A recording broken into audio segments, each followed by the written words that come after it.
One of the areas where we're seeing the feedback effects of different crises is the economic recession. It's very, very clear that the underlying issue of energy and our ability to sustain economic growth has been dependent on the cheap, widely available abundance of fossil fuels. This goes against the grain of neoliberal economic theory, which analyzes everything in isolation and doesn't acknowledge that the economy is embedded in the environment, that the economy is embedded in energy sources.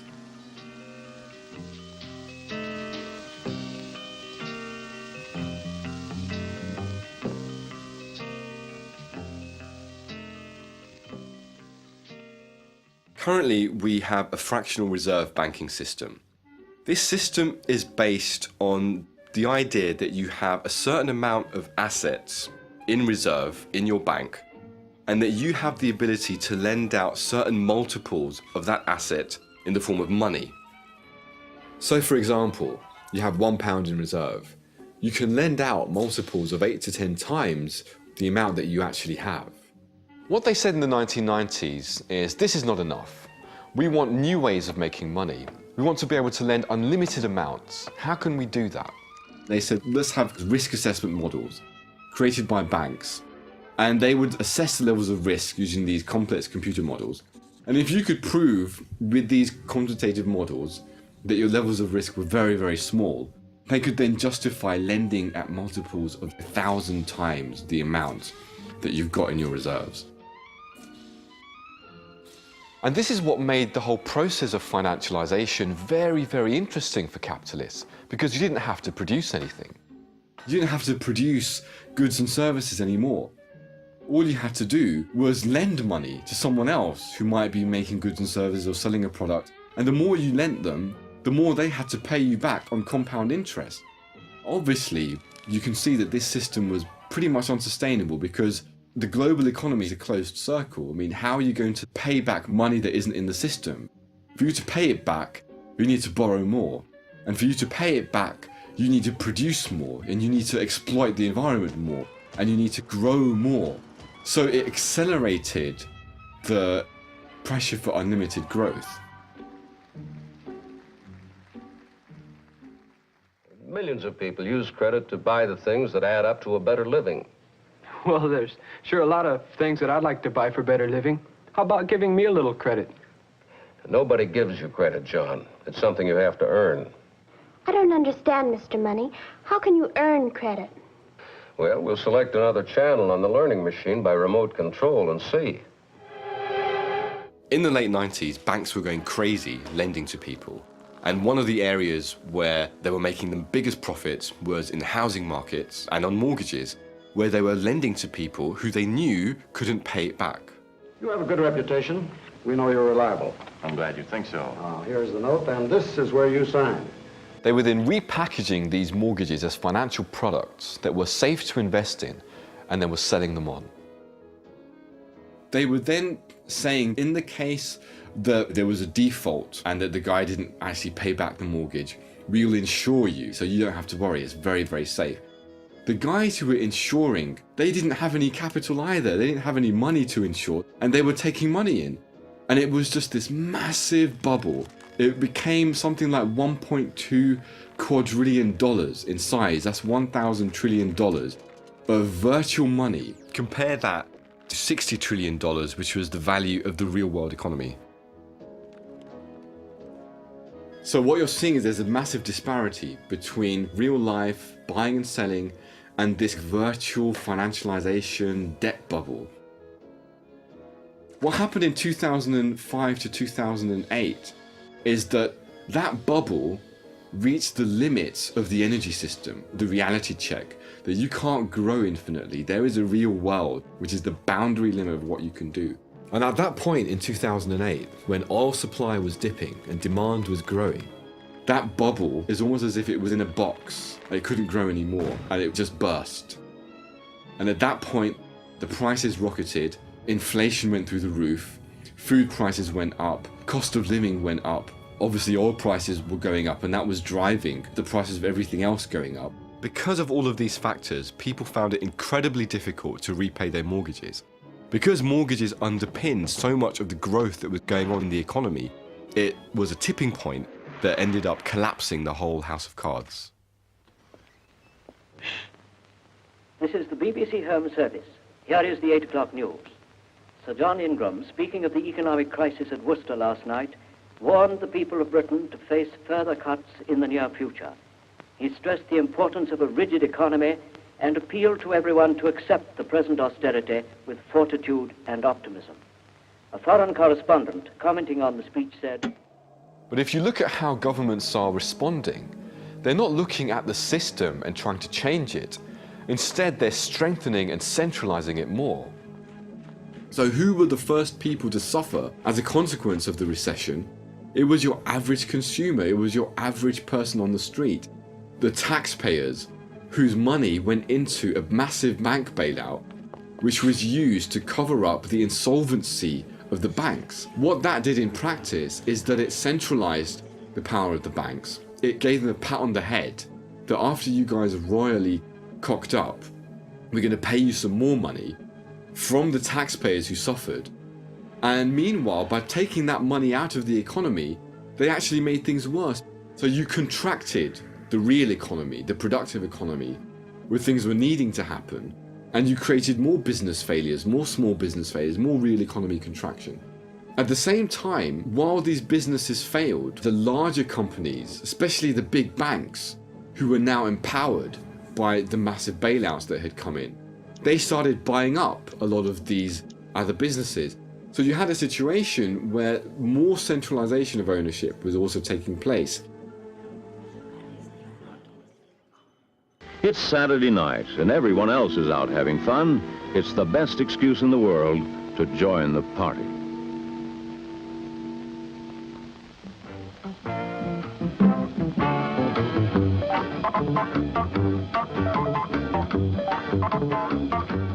The reason why governments are responding in a way which is not dealing with the real issues is because they're adhering to this neoliberal ideology of the so-called free market system, which promotes this idea that states should have a really limited role in the economy and that we should just completely open markets and give free rein to private investors to pretty much do what they like. The reason there's a fundamental conflict between the free market ideology as it stands, or as it's promoted, and real world democracy as we would like it to be, is just because we elect our representatives in order for them to actually organize societies, organize economies, make policy decisions that are for everybody's benefit. But what the free market ideology does is it organizes the economy in such a way that the state should actually have no real role. So in other words, the free market ideology is actually taking power for these economic decisions and transactions completely out of the hands of the public and giving free rein to all manner of actors and vested interests that have nothing to do with the popular will.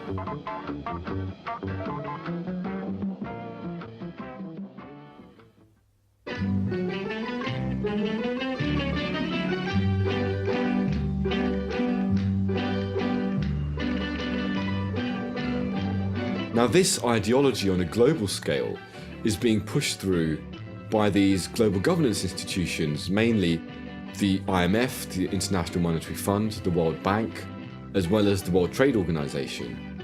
And what they're doing in countries in the South are often suffering from huge levels of deprivation that have many political and social problems, and they do need credit.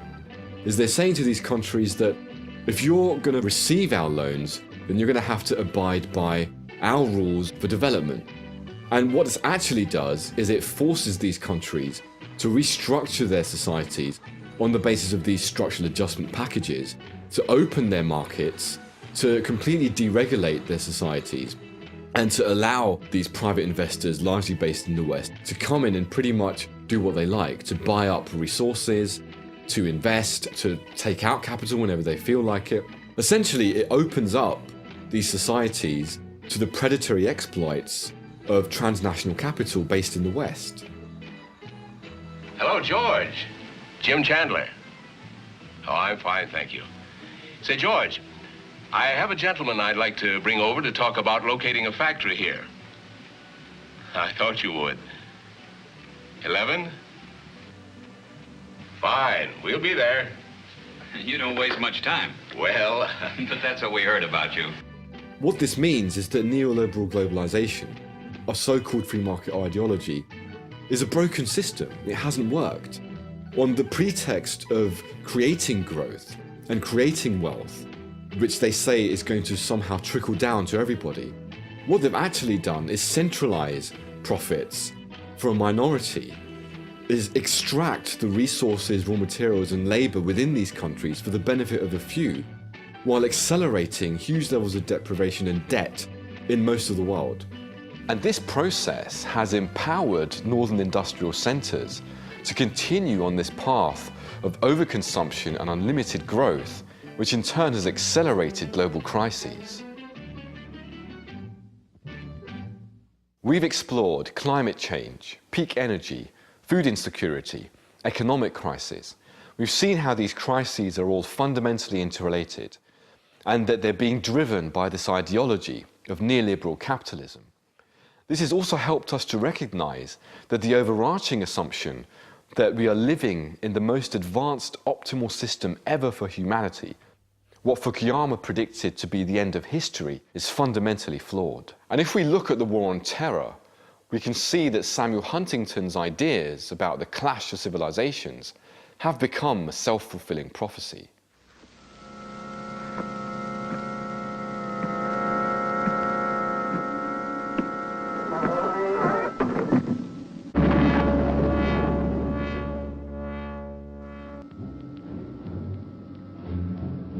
International terrorism is often viewed as a problem that is either outside Western civilization and competing with it, or internal to communities who happen to be part of Western civilization but are not truly accepting of it and challenging it from within. That's putting it very simplistically, but that's the general sense of the conventional way of approaching terrorism. A quite different picture emerges when you start tracking the financial infrastructure behind actual international terrorist networks. So if you look at most of the Islamist affiliated terrorist groups linked to Al-Qaeda, there is generally a consistent set of evidence which shows that they are financed by certain groups of states in the Middle East and Central Asia. States like Saudi Arabia, Pakistan. One of the other interesting issues that isn't well known is the way in which the West has intersected with this relationship and why the West has done so.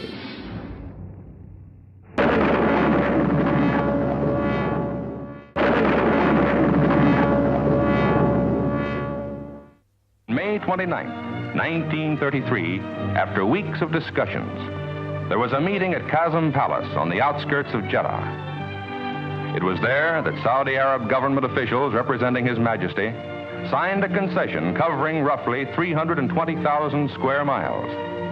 This was the starting point of a new American business venture abroad.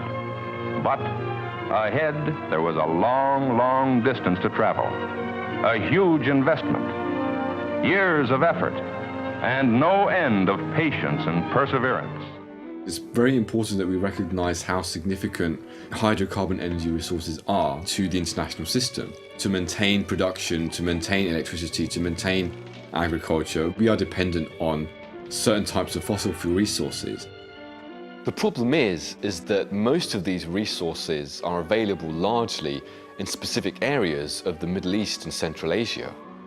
And historically, for us to have actually maintained control and access to these resources in a cheap way, in an easy way, what we've done is we have teamed up with very, very repressive regimes in these regions, Saudi Arabia being one example, who are willing to supply to us on the terms that we like cheap sources of oil and gas.